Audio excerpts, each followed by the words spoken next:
Hey ladies, here's cards 3 and 4 from the Timeless Tulips product spotlight. Now this card, stinking cute, isn't it? I found this on Pinterest. There are so many different punch characters out there using this punch. So just Google Timeless Tulips and you'll find quite a few out there. There's a rocket ship and a ghost and all kinds of things. So let me show you how the penguin is put together. You've got all your parts and pieces, okay, in the little plastic baggie. So you've got the tulip, and you're going to take the black leaves and put a little bit of glue on the back, and the fatter part here is going to go towards the inside, covering up the left side of the petal. Okay, you see that? All right, then we're going to do the right one.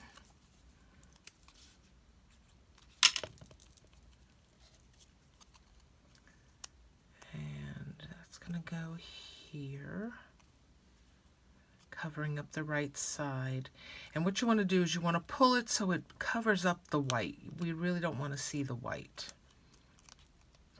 If you end up like I did on this one and it dried before you had a chance to finish it up, just trim around the black line, and because you're not going to see that, you won't see the cuts.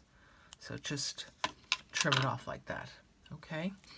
And then a little bit of glue at the top for the head.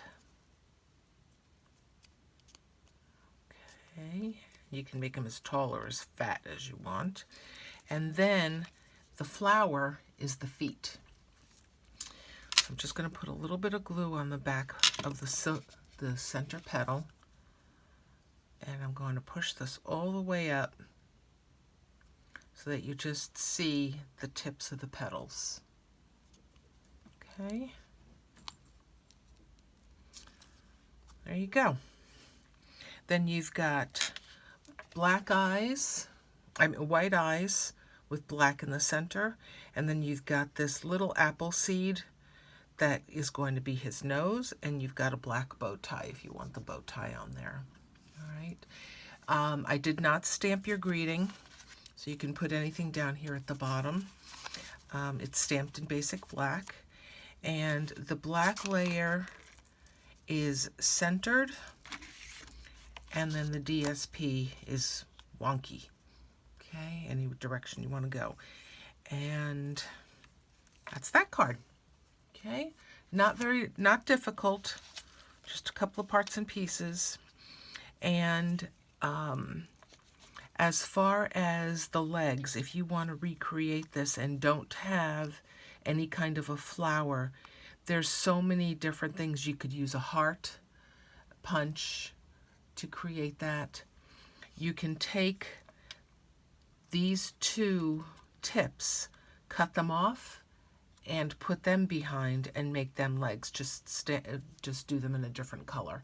Either yellow or even orange would work on this. All right, so that's card number 3. All right, and let's do card number 4. Card number 4 has been pretty much done for you as well. It's been stamped for you. So let me show you. This is the card, all right, and I used the background from the Parisian set, which is somewhere on my desk. Oh, it's the Eiffel Tower set. Okay, I used this. I stamped it in crumb cake. The card base is on Very Vanilla, and I staggered it. So you can see here, this is the piece that you have, and it's not perfect, but it's not supposed to be. And then what you do is you want to rough up the edges. So tear it towards you, and This makes it not perfect, so, which is a good thing. All right, so we're going to tear this all the way around, as much or as little as you want.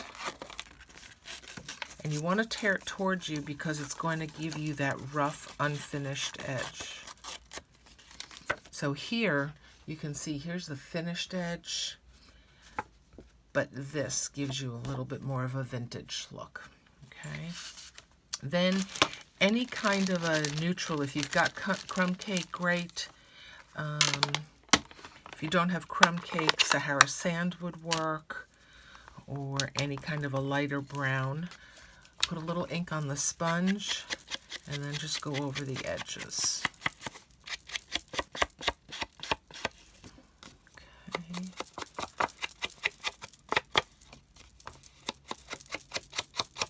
And make that as dark or as light as you want. And then I just kind of rubbed, table shaking, rubbed all over the card just to age it up a bit. Okay, so that's that. Now the flowers, well, before the flowers, you've got a piece of linen thread which is wrapped around twice and then just tied in a bow. All right, over here. And this piece is popped up on dimensionals on my card. Then you've got the flowers, and the colors that I used are cherry cobbler, pumpkin pie, and crushed curry. And then the leaves and stem are done in old olive. Again, you've got this leaf here can be punched out. This flower's punched, but the other two leaves and the stems need to be fussy cut. All right. And then they are also popped up on dimensionals, and the stems are just glued down flat. The leaves, what I did with the leaves is I just put glue at the base, and then I popped the top up so that it kind of gives it an upward motion. All right. And then you can decorate the inside, and don't forget to decorate your envelope. If you have any questions about any of these 4 cards, about your product spotlight, please don't hesitate to reach out. You know how to reach me. And I look forward to seeing you again soon. Thanks, and have a great day. Happy stamping.